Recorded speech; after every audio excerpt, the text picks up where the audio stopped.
বড় বড় কঠিন সমস্যা দূর করার ওজিফা। কোরআন কারীমে সূরা বাকারায় এসেছে, ইন্নাল্লাহা ইয়া'মুরুকুম আন তাযবাহু বাকারা, আল্লাহ হুকুম দিচ্ছে গাভী জবে করো। তাফসিরে কবিরে লেখা হয়েছে, বনী ইসরায়েলের এক সমস্যা হয়েছিল, আর তাতে মৃত ব্যক্তির জীবিত হওয়া আর মৃত জীবিত হয়ে কথা বলা জরুরি ছিল।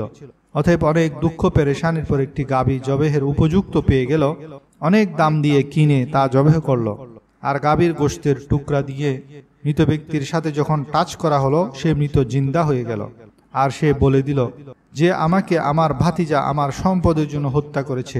সেটা ছিল মূসা আলাইহিস সালামের জামানার ঘটনা। উলামায়ে কেরাম বলেন, যদি মৃত ব্যক্তি কোনো কারণে জিন্দা হতে পারে তাহলে গাভীর সৎকার দ্বারা জিন্দা হয়ে যেত, কিন্তু আল্লাহ তাআলা এখন আর গাভীর দ্বারা সেরকম মৃত মানুষকে জিন্দা করেন না। সেটা মূলত মূসা আলাইহিস সালামের একটি মুজিজা ছিল। সেজন্য আল্লাহ বলেন, কাযালিকা ইউহিয়াল্লাহুল মাউতা। তবে এসব ঘটনা থেকে এটা প্রমাণিত হয়, সদকা করা, বড় বড় হালাল প্রাণী আল্লাহর রাস্তায় দান করার দ্বারা আল্লাহর সন্তুষ্টি হাসিল হয়। রবিউল আউয়াল মাসে গ্রামে শহরে ঘরে ঘরে যে বড় বড় পশু জবাই করা হয়, প্রিয় নবীর মিলাদুন নবী করা হয়, এটাও মূলত আল্লাহর সন্তুষ্টির অনেক বড় জরিয়া। আর এর দ্বারা বড় বড় বালা মুসিবত সমূহ দূর হয়ে যায়, বড় বড় সমস্যার সমাধান হয়ে যায়।